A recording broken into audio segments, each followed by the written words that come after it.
It appears the Gunners have begun talks with RB Leipzig in the hope of signing Benjamin Sesko this summer. That news didn't surprise me, but I'll tell you what has. We're going to look at this from a slightly different angle, react to the news concerning Big Gabby, and we'll discuss a departure. All of that and more to come on today's episode of the Chronicles of a Gooner. Let's get into it. Hey everybody, how are we doing? Happy Friday and welcome back to another live episode of the Chronicles of a Gooner podcast with me, your host, Harry Symeou. There's going to be plenty of transfer talk. I know that's what you're all here for. I know that's what we're all desperate for at this time of year. We've drawn a line under the 24-25 campaign. We have got the Champions League final to look forward to on Saturday. We should have been there. We really ought to have been there, but it's going to be a fascinating game, I think. PSG deservedly made it all the way through to the final. Inter are a fantastic side under Simone Inzaghi, and I really do believe that he deserves a title of that size to kind of really highlight and underline the work he's done there. So it should be a good game. Gives us something to do at the weekend, I suppose, because we're going to have a fair few of those weekends where we're probably going to get dragged into doing things by our families that, quite frankly, we don't really want to be doing. I've got to be honest. I don't want to be gardening. I don't want to be painting. I'd rather sit down and watch football, but there isn't going to be any. So that is, of course, going to be a slight issue. Let's get into the chat box before we dive into today's stories. Jackson says, why is Harry wearing a Chelsea kit in the painting next to him? That is not a Chelsea kit, my friends. That is a Cyprus kit. And that is a painting that was done for me by my good friend Morgie. And so, yeah, massive shout out to Morgie, who I know watches and listens to this as well. Yeah, it's a Cyprus kit. It's not a Chelsea kit, for God's sake. Come on. Max says, so what time were the kids in bed last night, Harry? Well, as you guys will know that were tuned into last night's stream and the last episode, I was going to put the kids to bed. You know, I said to my wife, don't worry, love, put your feet up. I'll do it tonight. You know, I'm at home. There isn't a Conference League final or anything like that for me to get into, so I'll do it. And then about half an hour before it was time to take them up, the news was posted by Fabrizio Romano that Arsenal had opened talks with RB Leipzig over the transfer of Benjamin Sesko. And I said, I better go and do a stream now. And she said, you're not going to be done in half an hour, are you? And I said, just leave them up a little bit extra. 15, 20 minutes ain't going to do any harm. And then the stream went on for well over an hour. In fact, it went on for close to an hour and a half. And so I had to text her midway through and say, you know, I said I'd do bedtime tonight. Do you mind taking over and doing it for me? And luckily, I have a very understanding wife. So that was all good.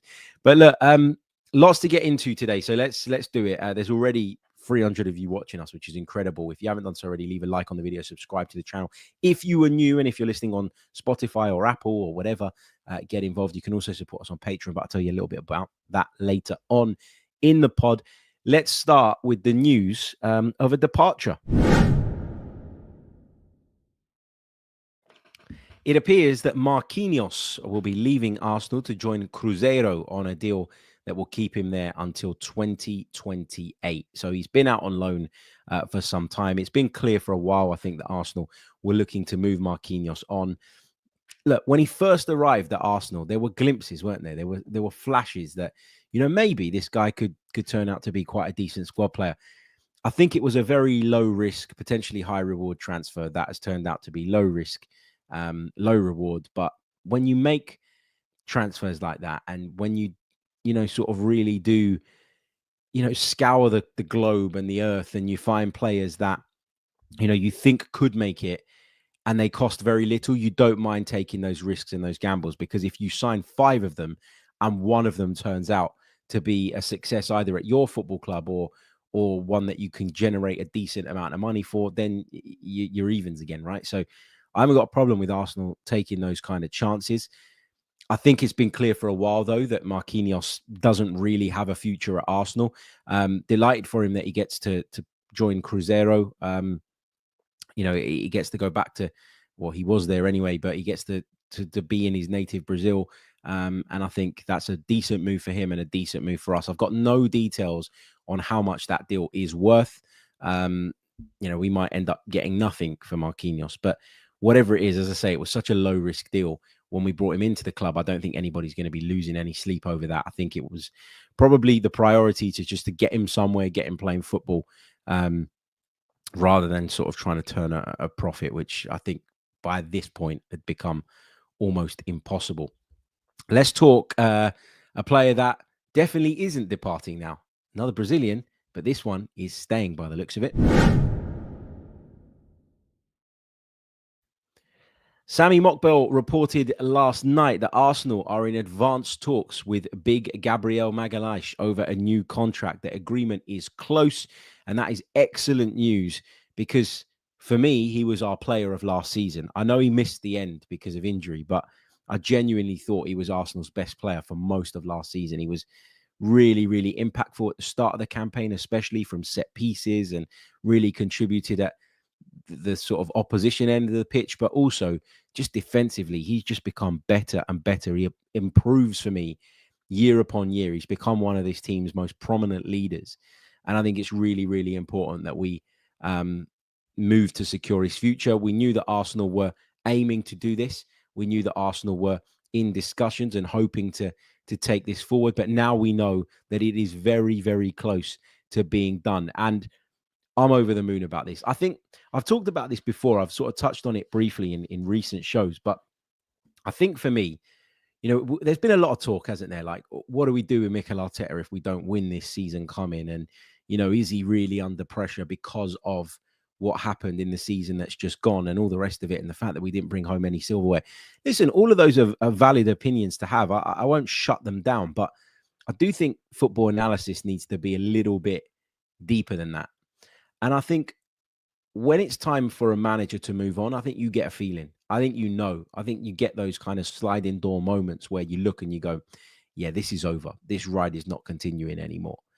And those sliding door moments, they can creep up on you, right? They can come from all sorts of angles and directions. And sometimes they can come from a bad result. You look at a result, you look at the players, you go, did they really kind of believe here today? Have they down tools? That's one of the common phrases we use in English football when we think that the players aren't necessarily giving 100% for the manager anymore. Has the messaging been lost? Another indicator, I would say, in the kind of sort of realm of the players is, okay, well, what are your big players feeling about the project? What are your big players doing? Are they signing up for more? Because they are there day in, day out, and they understand the ins and outs of what you're doing, and they really do believe that they're going to get to that final destination by following your methods and following your lead? Or are they starting to agitate? Are they starting to look at it and go, you know what, I'm 26, 27 years old now. I need to win major silverware, and I'm not entirely sure that I'm going to be able to achieve that at this football club under this manager. And therefore, that's when you start to get players' heads turning, right? I think one of the big indicators for me with regards to Mikel Arteta is that we're in talks with so many of our key players right now about extending. That's as important a part of this summer as bringing external players in is, right? It really, really is. And there is a guy who has improved year upon year upon year, who was linked quite heavily with a move away at the start of not the season just gone, but the one previously, so much so that he was left out of the team in the first 2 or 3 weeks of the season. Here he is now, 2 years down the line, being talked about as your player of the season. I think that the injury that he suffered and the fact that William Saliba at times, not all the time, but at times, looked less comfortable without his kind of partner in crime alongside him, that our defense looked a little bit more shaky and vulnerable without him in it. It's abundantly clear that he is a really, really important part of this team. And listen, he can have his pick of clubs now. Gabriel has earned that with his rise, with his development, with his improvement. He has earned the right to be able to dictate his own future. Yet, what is he choosing to do? And the same is going to be said of William Saliba, I think, when, as I expect, he signs on, when Bukayo Saka signs on, etc., etc. You got to look at these players and you got to think, well, if they're believing and they really are on board with this, why am I, as a supporter who's watching from afar? And I'm not saying you can't have concerns, and I'm not saying you can't have questions or doubts, but why am I, as a supporter, adamant that this project, if you like, is going nowhere?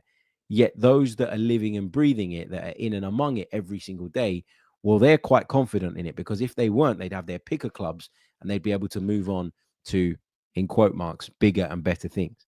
So this is another real indicator of where Arsenal are at and how well we're doing overall as a football club. And that although we haven't got to where we want to get to yet, there is a real belief and a real feeling that we can get there with this group, with these players, etc., etc. Jackson says, Arteta's disciples will never turn on him, though, Harry. I don't think Big Gabby's anyone's disciple, mate. I think if he don't like something, he's going to tell you all about yourself and exactly how it is. Alice says, hi, Harry. Thanks so much for the amazing pods. Thank you so much for watching. We've seen some incredible growth, by the way, over the last few weeks. So really, really appreciate all the new subscribers, all the new faces in the live chat. And yeah, thank you as always.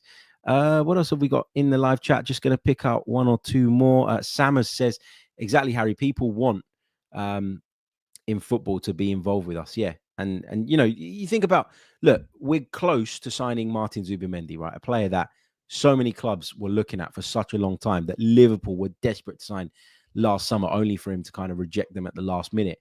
And now he's coming to us. That's a good indicator. Gabriel signing on is a good indicator. I expect Saka and Saliba to sign on. And if they do, those are good indicators as well. There are way more positive signs than negative ones. But I appreciate that people are a little bit frustrated and they want to see us get over the line. I get that. But two things can be true at once. And this is the almost the theme of the summer window, right? And we're going to talk about strikers in a minute. We're going to talk Gyökeres and Sesko and all of that stuff and all that carry on. But at the end of the day, two opinions can exist at once. You can believe that Benjamin Sesko is the right guy, but also rate Victor Gyokeres. You can also think that actually Gyokeres is the one and he can be your preference, but you can also think that Benjamin Sesko is a good player as well. Two things can be true at once. Right, we're going to take a very, very brief pause. And when we come back, we're going to talk about this Benjamin Sesko news that broke yesterday, because we discussed it at length on the long, long show that we did last night. It's available on your podcast feeds as well if you're interested.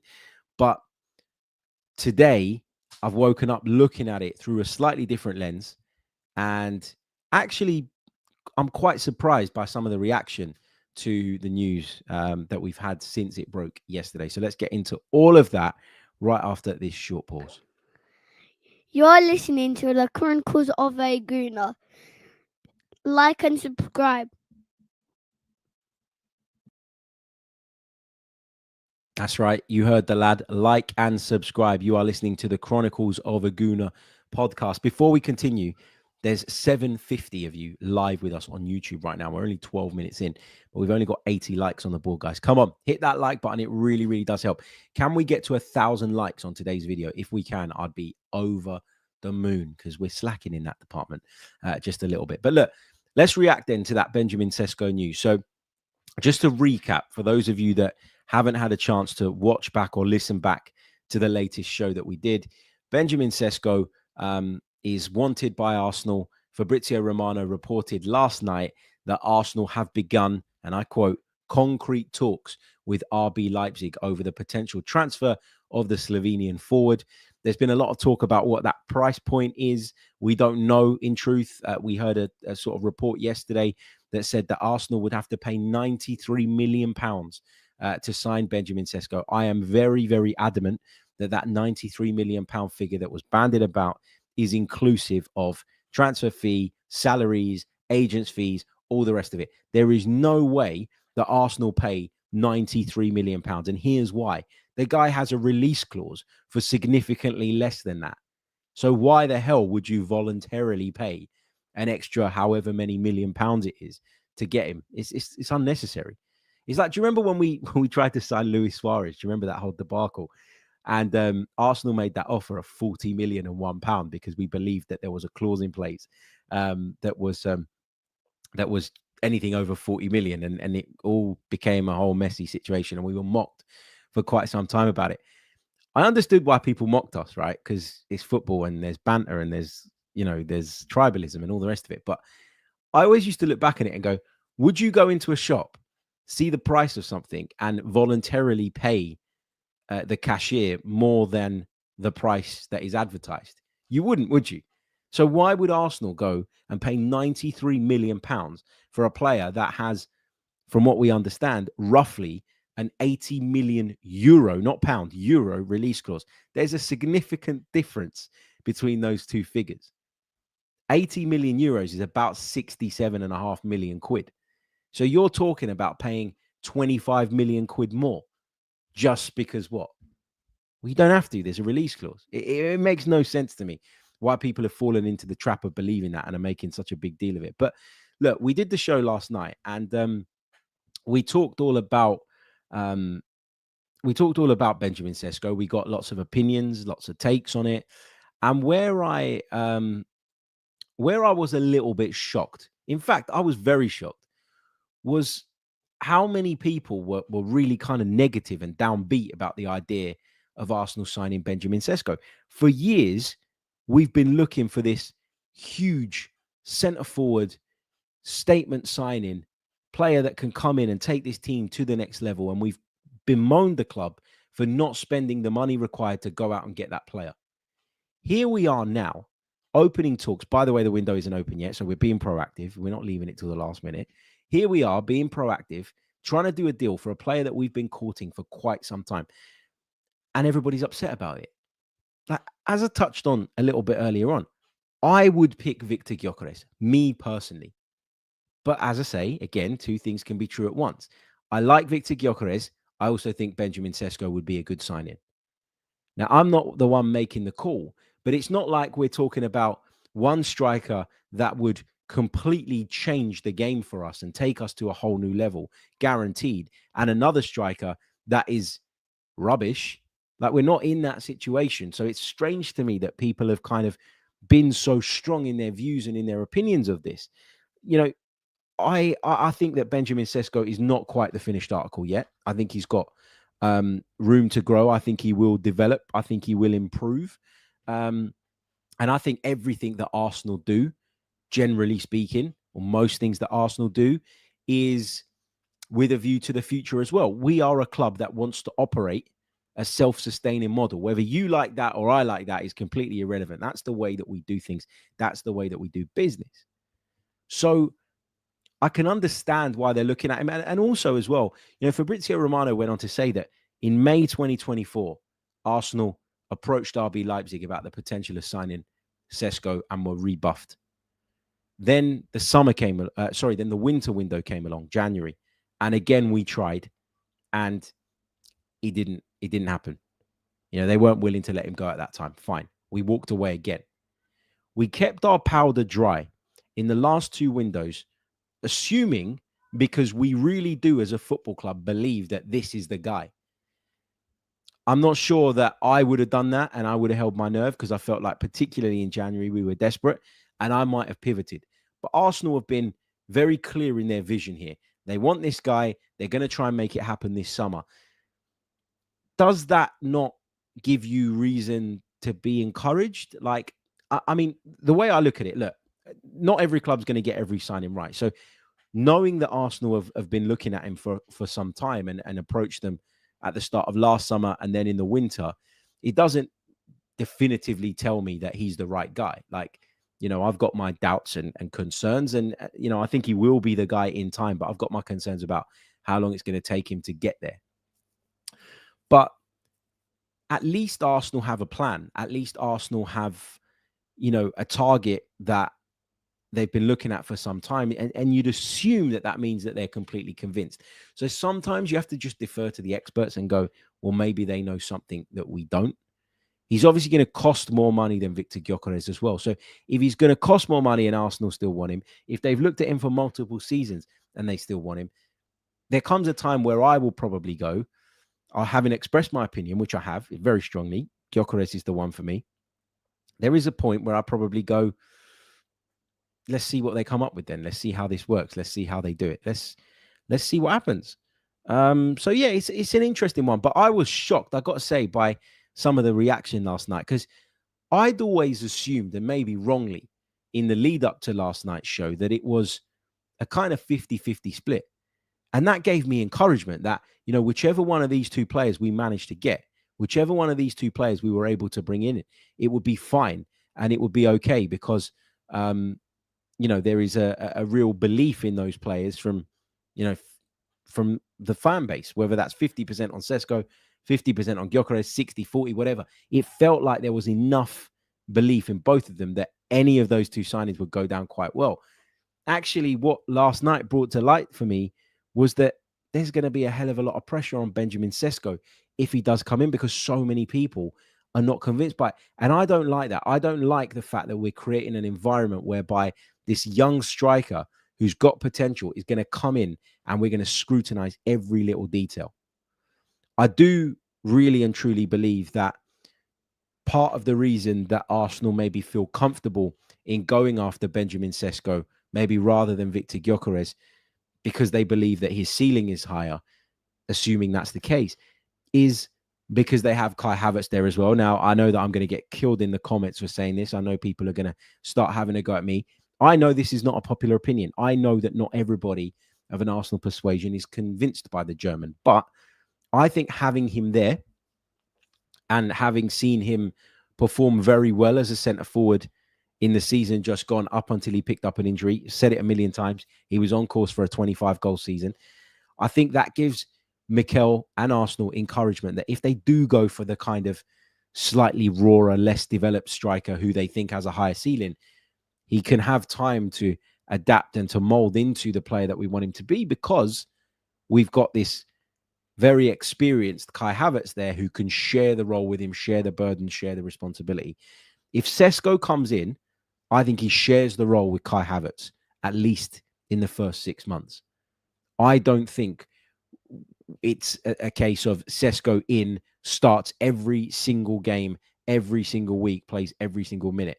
I don't think that will be the case at all. I think if he did come in, it would be to share the role with Kai Havertz initially until Mikel Arteta could mold him into the player that he wants him to be. And that's a really interesting thing as well, right? Because if you get that player that's slightly rawer, that diamond in the rough, you can mold them into what you want them to be, rather than being stuck with a player that isn't your type of player and you're having to make all sorts of adjustments around to try and extract the maximum out of.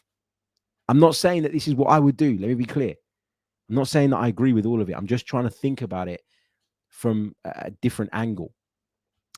Big thank you to Cal's Corner for the super chat. Really appreciate it, mate. He says it is very easy to understand why people are upset about Sesko. Arsenal fans are tired of waiting. He scored 13 goals in 33 games and needs time to develop. He is not the killer to bail us out that we all desperately have needed. Listen, again, I'm not dismissing people's opinion of, is Benjamin Sesko the guy? I'm not so sure, because that's been my opinion for a while. My opinion has been that Gyokeres is probably the more ready-made solution.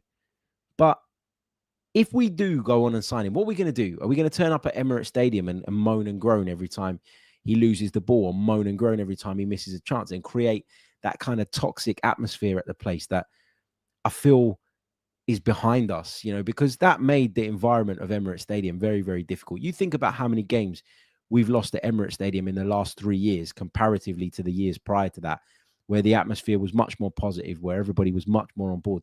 It makes a difference. So I'm just saying that give the guy a chance if he comes in to show us what he can do. Let's not, we have our opinions, but when the football starts, those opinions need to be parked and then based on what we're seeing, and not what our preconception is of the player. That's my thoughts. I've seen a lot more of Victor Gyokeres in full 90-min games, and I believe that has contributed to shaping my own personal view and opinion. But, we'll see. We'll see how this goes. Thank you for the super chat, mate. I really, really do appreciate it. Thank you so, so much. Just a quick reminder, if you haven't done so already, leave a like on the video, subscribe to the channel if you're brand new, and if you're listening on audio, please do leave us a review. We're on a couple of hundred likes, but there is over 1,200 of you with us live right now. So there's no reason why we shouldn't be able to get to that 500 like target on the live stream. And I want 1,000 likes on the video by the end of the day. That would be super, super appreciated. Okay. I think there's another interesting angle to explore in all of this, and I want to do that next before we take some of your questions. Let's talk a little bit about the Arteta / Berta dynamic, because this has been a big talking point. for some time. We've wondered what that relationship is going to look like. We've wondered if they were going to see eye to eye. It's an interesting one, right? We heard that Andrea Berta was coming in, big sporting director, big history, big past, big achievements, made some really, really big signings, and we all went, is he going to come and get Mikel Arteta's plan, or the plan that existed, rip it up and throw it out the window? Some people seem to suggest that was going to be the case, that Berta was coming in and he went, nope, don't want Sesko, I want Gyokeres, and that we were going to pivot to Gyokeres. There's been lots of talk about this dynamic and the relationship. Are they going to clash? Are they going to get on? Are they going to see eye to eye, etc., etc., etc.? I find this all to be very, very interesting, because for a while I did feel that, maybe Berta was going to slightly adjust those plans. But everything that we're hearing Arsenal sort of are working towards in this window, I think it's fair to assume, in terms of the plan, probably predates Andrea Berta's arrival, right? Like Martin Zubimendi, we know, is a player that Arsenal have admired for some time. And we know that Edu played a massive part in the sort of pursuit of him. And we've got to a point now where we're ready to execute. Andrea Berta might be playing a really important role in the execution of these deals, but these are plans that predate him. Benjamin Sesko, again, as we were talking about a little bit earlier on, we went after him last May. We went after him in the winter. Andrea Berta came in after that, and it looks like we're moving forward in an attempt to try and sign him. So it feels like either Andrea Berta's come in knowing that there was already plans in place and that his role at this time would be to execute those plans rather than working towards potentially reshaping them, or he's come in and he sat down with Mikel Arteta. They've had their meeting. They've worked their way through the list of potential targets, etc., etc. And they've gone, okay, or he's gone, yeah, okay, I like Victor Gyokeres, but you know what? Benjamin Sesko, good option too. I can see where you're coming from. I can see what you're saying about the higher ceiling. I can see what you're saying about him fitting into our system a little bit better. Now, I'm not saying that these things were said. I don't know that. I'm just speculating here. I'm trying to get inside the head of the two guys and trying to figure out maybe what went down here. And then Zubimendi as well. Has he come in and gone, okay, I agree with that. Let's move forward with it. People have sort of jumped to the conclusion off the back of last night's news and are now suggesting things like, well, Andrea Berta is just another yes man. Mikel Arteta is the almighty dictator at Arsenal Football Club, and Andrea Berta's come in, this really top-notch, best-in-class sporting director who's won things that Mikel Arteta hasn't even got close to yet. And he's come in and he's had to bow down to Mikel Arteta's superior authority at Arsenal Football Club. That's how some people are packaging this up and looking at it. I don't believe that to be the case. And I don't think there's any evidence to suggest that. So I think we've got to be really careful about how we discuss that dynamic and that relationship between the two of them. It is not inconceivable that Andrea Berta came in with some ideas, put those ideas on the table, discussed those ideas, but was convinced that actually the plans that Arsenal already had in place, plans that quite clearly predate his arrival, were good plans, and he's happy to be on board with them. He might have just said, yeah, you know what, guys, that's a good plan. Let's do it. Just because he's coming in with a history, and because he's coming in with a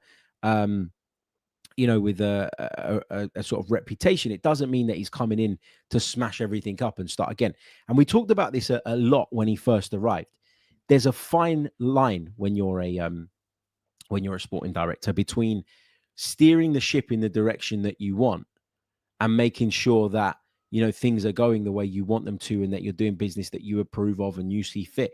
But also, you've got to work with the manager effectively, because ultimately, the manager gets results on the pitch. You look like a great sporting director, and vice versa. If the sporting director is going out and doing great deals and great business, you as a manager look fantastic because you've got all the tools that you need to get your job done. So essentially, the two have to be linked. The two have to be working collaboratively. There needs to be a healthy level of challenge. I've talked about that before, but collaboration is everything here. How many times have you seen a sporting director go in somewhere or or a sort of manager come in somewhere where there's a sporting director whom he doesn't quite see eye to eye with, very quickly they both end up looking bad.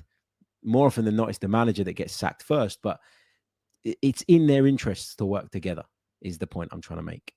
Let's take this one from Feisty Hacker 969. Thank you so much for the super chat, mate. That is a big one as well. Thank you. If it's a mistake, I always say this because I'm always conscious when people donate that kind of money. I always look at it and I go, "Are you sure?" If it is a mistake, if it was meant to be $4.99, please let me know, and I will make sure that you get that back. But yeah, appreciate it. He says Sesko makes sense for the long and short term.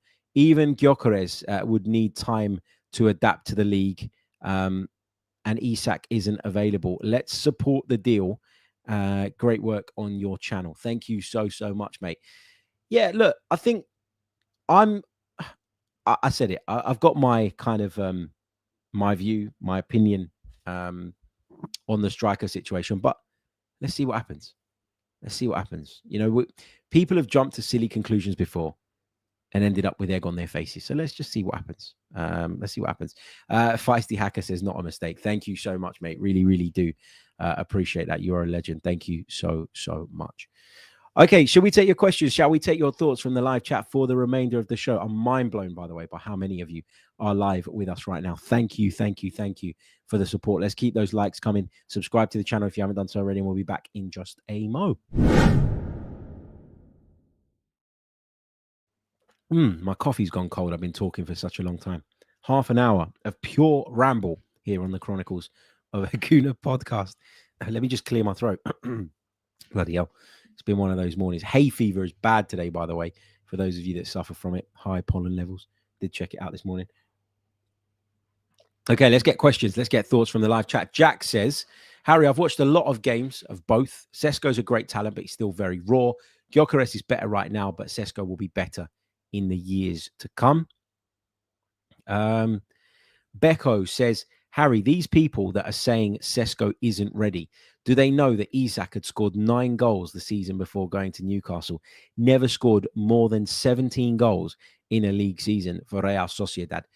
I remember talking about Alexander Isak the summer before he went to Newcastle because we were linked with him. I can't remember if it was the summer or if it was the January. I think maybe they signed him in the summer, and the January before we were talking about him.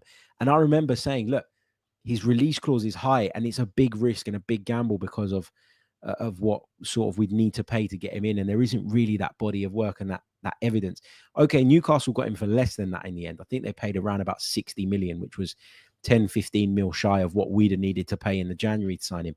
But I guess there's a point to be made here, and it's a really good one because it was brought up on the phone-in that we did yesterday. There were a lot of listeners that were saying things to the effect of, maybe we're afraid of making that mistake again. You know, if we're convinced by the talent, if we're convinced by the potential, then we're willing to kind of push the numbers. And they are quite low, Benjamin Sesko's numbers in terms of goals. We're willing to put those numbers to one side and focus on what our gut's telling us and what our more in-depth analysis and research is telling us. And we're going to take that. We're going to take that risk. We're going to roll that dice. But you make a great point. You know, you make a great point. And that's why it's just one example in a long list of examples that you could come up with where, you know, we've had to just wait and see and shouldn't jump to too many conclusions too quickly. Afsar says, what's the main difference in quality between Sesko and Kai Havertz? In my opinion, Sesko's a better finisher and a bit faster, otherwise similar. Yeah, I think there are some similarities. They've got big physical builds. I think Kai Havertz is a little bit cuter in the things that he does, in terms of some of those deft touches on the edge of the box, all the rest of it. I think Kai Havertz is a better defender. I do think Sesko hits the ball a lot harder. Like, I know this sounds like such basic and really low-level analysis, but sometimes you just want your centre forward to rifle it at goal. And sometimes it feels like Kai Havertz hasn't got the power in his leg. And he obviously has because he's a big lad and he's strong. But it feels like his shot doesn't always have that conviction. And that's what makes him easy to deny at times, whereas Sesko feels like he's going to take the net off every time he hits it on target, which is great. So I think that's one of the big differences. But again, let me just make this point. Do they need to be that different? Like, is a completely different type of player what we need? Or is it a player that just has a few more of the skills that maybe Kai Havertz is lacking in, and has those things and those abilities at a slightly higher level? Because I would argue that in the second half of last season, we were at our absolute best under Mikel Arteta. Won 16 out of our 18 Premier League games. We had a difficult period where we lost to Villa in between those two Bayern Munich games. That was really taxing and really draining. But other than that, we were fantastic. We were brilliant. That was Arsenal at our best. And we had a Kai Havertz profile striker at centre forward. Now, in an ideal world, you have someone who converts more of those chances. You have someone who's a bit more clinical. But in terms of the style, that wasn't the problem at that point. So what I'm trying to say here is I need someone, in my opinion, that can finish better than Kai Havertz, that will take a larger proportion of the chances that come our centre forwards' way. But I don't think we need someone drastically different in terms of playing style, in terms of movement, in terms of the areas he occupies. Because I think when we were at our best, we had Kai Havertz leading the line. So an improved version of Kai Havertz is almost the perfect solution for me because of all the other things he does as well, rather than it needing to be this, completely different type of centre forward. So it's an interesting question, but that would be my answer to it. I think we need someone who can do some of the things that Kai Havertz lacks in a little bit better. But I'm not sure that we need to reinvent the wheel as much as is being maybe suggested. Luke Shaw says, Harry, is the picture on your side Ruben Amorim? No, it's me, man. It's a fantastic picture as well. Shall I hold it up and show you guys? Check this out from my good friend Morgie. Hold on. There we go. Can you see it? That is me wearing a Cyprus kit at the Rasipi Stadium, which is the Cyprus National Stadium. How thoughtful is that? He's gone and researched the kit, gone and found what the stadium looks like as well, and literally handmade this for me and gave it to me. So a massive shout out again to Morgie for the second time on today's show. But yeah, I had it sort of on the other side of the room yesterday. I was clearing some stuff out and I thought, you know what, let me put it on this side so it's on display.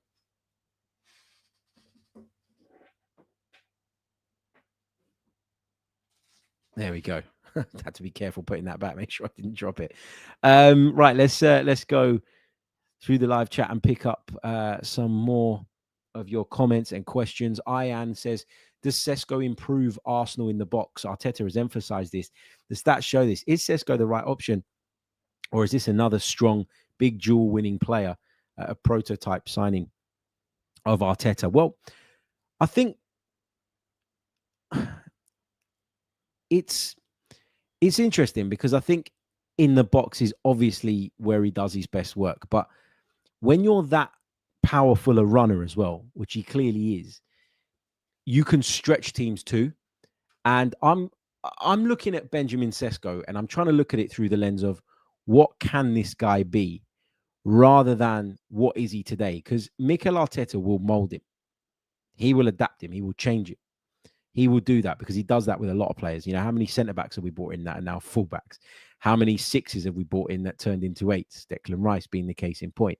Mikel Merino became a centre-forward. Okay, out of necessity more than anything else, but ended up doing a pretty decent job there. Mikel Arteta, and again, this is what I believe to be his view, not necessarily mine. Mikel Arteta believes in versatility. Mikel Arteta believes in adaptability. And so players that he signs are going to fall into that category. Again, another example, Calafiori comes in as an international Italian centre-back, comes in and becomes a left-back at Arsenal. Mikel believes in adaptation. He believes in versatility. And maybe at times you could argue that is the downside, that actually we've gone into this realm where we believe that versatility is so important that we've ended up overlooking sometimes masters of their trade in order to bring in jacks of all trades and to prioritize those guys. I think he does improve us in the box because I think he's a better finisher than Kai Havertz. And if he adds 20% inside the box, he's got an unbelievable leap. So, I know he's not scored an amazing amount of headed goals when you look at the statistics, but again, he's got the raw materials there to be able to develop into that player.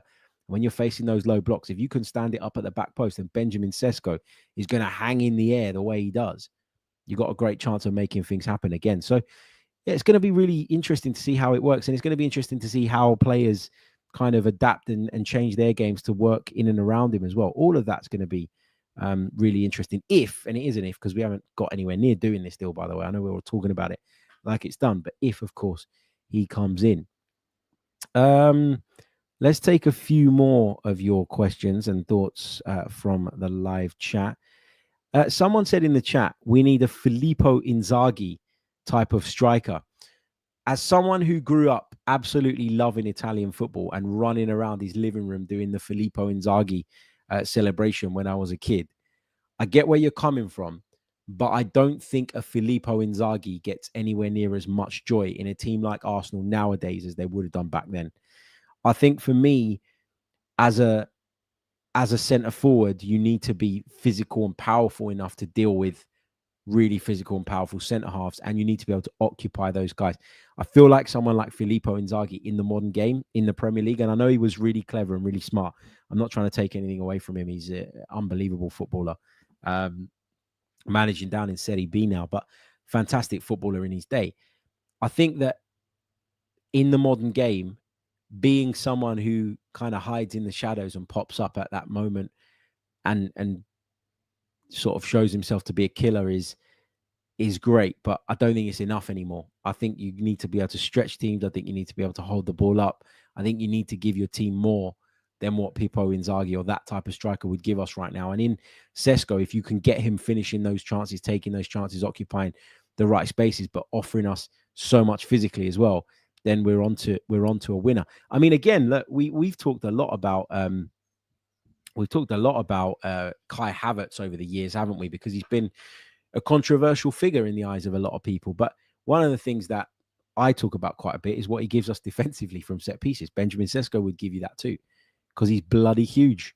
He is. I think in our league more than any other league, it's important that that you have a bit of that about you as well. It shouldn't be the be all and end all. I'm certainly not one that prioritizes physicality over, skill, trickery, intelligence, all of those things. But it does help, doesn't it? It does help. Jack says, would it worry you if we signed a project type winger as well, like a Williams or a Gittins?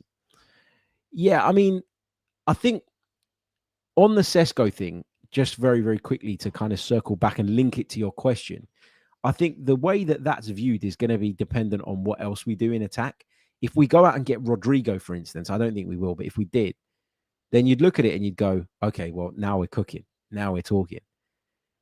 So, I've said it before, like we need to add goals to the attack, and whatever way around we do it, I'm not that fussed as long as we add the outputs that we quite clearly need. And we need to bring in players that complement each other as well. Williams, I was really adamant that he was the guy when I was out at the Euros last summer. I'm not so sure now, a year down the line. Gittins is someone I haven't seen a lot of, I've got to be honest with you. I've seen highlight reels and all the rest of it and seen some of the goals he scored, but he's not someone that I'm like massive on at this moment in time. We got to wait and see. What we're going to do. And, we can't just sign project type players this summer, but Arsenal, as I say, they've watched Sesko for a while now. Maybe they don't think he's a project player. Maybe they think he's ready, and we have a different view on that. And maybe we're going to be proven right. Maybe we're going to be proven wrong. The key here is get behind the team, support the players when they come in, and let's see what we can get from them. Let's not jump to conclusions. I've got opinions, man. I've got strong opinions on a lot of things, but I've learned over the years to be always open-minded and to be willing to have my opinion changed or my viewpoint adapted based on the evidence that I see in front of me. And evidence can change. It can. St. Francis says, why do you keep talking about his ceiling being higher? How do you measure it? I would argue it isn't higher. Look at Salah, who got better with age. Plus, he could get injured and things could change. Saying he could get injured is like saying I could walk out into my road after this and get hit by a bus. Like, it can happen, but you're sort of cooking up a worst case scenario in your head before it's happened. And I never want to look at things like that. He hasn't got a particularly poor injury record that gives me concern. For example, when we signed Ricardo Calafiori, one of the first things I said was his injury record concerns me. And so if there's evidence of that in the past, then look at it and say, yeah, that's a real factor. But there isn't really any evidence of that when it comes to Benjamin Sesko. So I wouldn't be worried or too concerned by that. Why do people keep talking about his ceiling being high? You just said that Mo Salah got better with age. Well, Benjamin Sesko is 21, man. And Victor Gyokeres is what, 27? And when I talked about Gyokeres, a lot of the time it was, he's ready now. And I agree with that. But for me, we've seen signs from Sesko. Like, I don't think they're worlds apart. I don't think there's a lot separating them. And if there's not a lot separating them, one of them is 21 and playing in a stronger league, and the other one's 27 and playing in a weaker league. I think you could make a case that his ceiling's higher. And we don't know it. We don't know anything for sure. I always say that we don't know what's going to happen from one day to the next, from 1 minute to the next. But you can't allow that to kind of cloud your judgment. Like, we went into the season thinking we were going to be Premier League champions, and nobody could have anticipated or predicted what happened to us with injuries and decisions and all the rest of it. Again, I'm not saying those are the sole reasons, but they played a big part. You just don't know what's around the corner. How do I measure it? Quite simply, he's younger and he's performing at a good level, a really, really good level in a better league. And so I think there is a strong case to be made that says he's got a higher ceiling. Gunner Down Under, massive thank you for the donation. Really, really do appreciate it, mate. Thank you for the super chat. He says, I think it makes sense that Arteta is going after Sesko, as he's a very similar ilk to Isak, a powerful forward who likes to run down the channels. Gyokeres is more of a poacher. Interesting take there as well. Guys, I think I'm going to wrap it up there. We've been going for 47 minutes or so. Really, really appreciate you guys jumping on live. If you're watching this back, thank you. If you're listening to this, thank you as well. Likes, where are we at on the likes? Can we get to 500 likes by the time the live ends? We're only on 364 right now. It should be easy. There's 1,400 of you live watching us now on YouTube, for which I am so grateful. Like, subscribe, leave us a review on Apple or Spotify, depending on which one it is that you are joining us from. If you're an audio listener, you can check us out on Patreon as well. We're going to be bringing you weekly exclusive content on Patreon throughout the summer. Patreon.com/The Chronicles of a Gooner. And your support during the summer months, especially when I don't have games to commentate on and I don't have as much other work going on, is a massive help. So if you want to support via Patreon, you can do so. Patreon.com/The Chronicles of a Gooner. It's not compulsory, but if you're interested, I'd love to have you on board. I'll see you all very soon. Until the next one, take care of yourselves and have a great day. Up the Arsenal. Can't believe everyone's so upset about Arsenal signing the £93 million striker.